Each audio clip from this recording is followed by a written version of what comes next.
What up, YouTube? Topaz Yates back with another episode of What I Miss. This is where I go through and recap what's happened in the past week or so, man. Because I've been rather busy, like I be working on the weekends and I've been working all week this week, man. But let's go ahead and touch on some of these headlines of things that I found rather interesting. So have you guys seen that the Queensbridge Venture Partners, they were part of a group that sold a whole TV package, the Pluto TV, which focuses in on streaming of 100 channels and stuff, man. They sold this to Viacom for $340 million.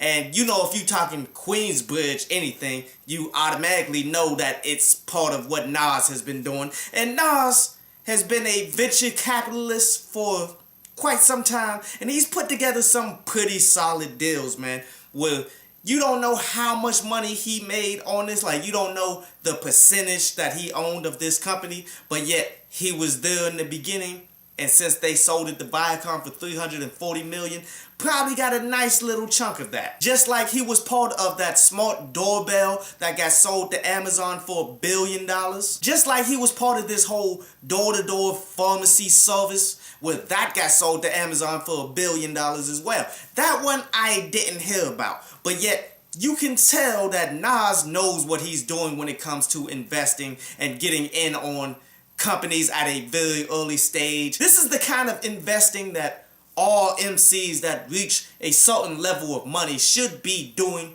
because you know, this hip-hop money where you going out doing shows and all that, that's only while you hot. You're going to have to take that money and flip it into something more. You're going to have to invest it into the right things, man. And Nas is a great example of what you can do with your money in order to continue to flip it instead of going broke like the vast majority of not only rappers, but yet also basketball players, football players, athletes in general do. Now, but the flip side of this Pluto TV getting sold to Viacom, Viacom is all but trying to become its own entertainment monopoly, man, where it got BET, MTV, things like this, man. Well, I mean, to be real with you, I never knew what Pluto TV was until I saw that it got sold for this much. Maybe you guys know more about it than I do, but it's still just rather interesting. And these huge corporations buying up everything like this, it looks good as far as, okay, Nas is getting more paper out of the game, but in the grand scheme of entertainment, it lessens our options. Next, did you guys hear about Jay-Z, Meek Mill, as they teaming up with Robert Kraft, the owner of the Patriots, as they're teaming up with the New Jersey Devils owner, as they're teaming up with the co-owner of the Brooklyn Nets and all of that, man. And there's more people within this group, but they're collaborating to do this thing called the Reform Alliance, where the basic concept of this, where they all pretty much put up $50 million in total in order to change up the criminal justice system as we see it fit, as it's nothing just about this system that we're living in. They're hoping to at least free at least 1 million individuals, man. And you know, this sounds well-intentioned, it sounds really good,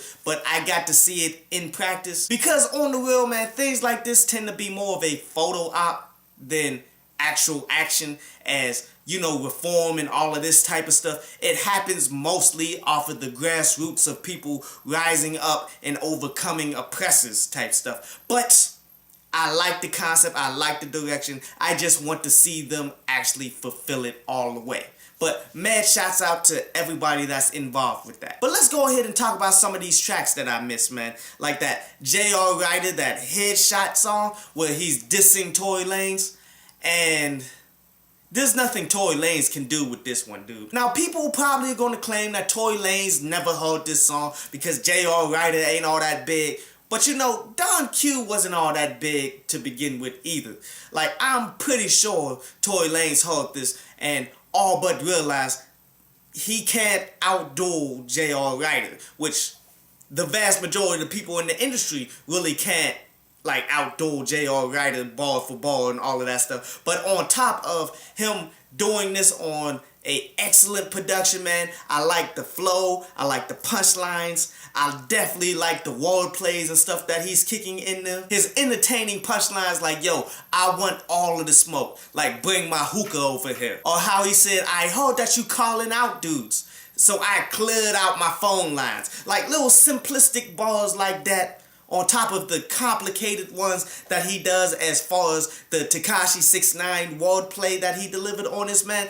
It was a super dope diss track. I just wish that he completed it. I wish he wasn't just doing a 2-minute like track where he's just spitting. I wish there was a hook. I wish that he actually went and did some core promotion for it. Like the song ain't even on Spotify or anything like that. Like this could have been like the next back to back. That's how good this joint is, dude. But yet he didn't follow through with it all the way. But definitely a dope song. And did you guys see that Boston George and Diego mixtape? Where that's Boston George and Young Jeezy, in which, for those of you who don't know, Boston George has been signed to CTE for a little minute. And you know, it's actually not all bad, but it's rather limited. This is one of those, okay, just all we're gonna do is this trap energy because we are limited in that fashion. That's all we can really do, so we're gonna do it. And you know, in some cases this pans out and it becomes great music, as Jeezy has done it twice before in his past, but yet this simply just wasn't it. The only songs off of this that I actually kind of enjoyed was that Kidnap, because that trap energy joint actually kind of hit me, but yet it wasn't dope all the way through. And then I liked the Mad song, but that was like the only different song off this entire project, as they're speaking about the issues that arrive as you're living in the streets. It was really the only deep song that they made for this entire project, and it was just alright. Like the whole project was rather subpar to begin with, and the main key issue being, like, Boston George obviously sounds like Jeezy. See, you cannot be a better Jeezy coming up under Jeezy.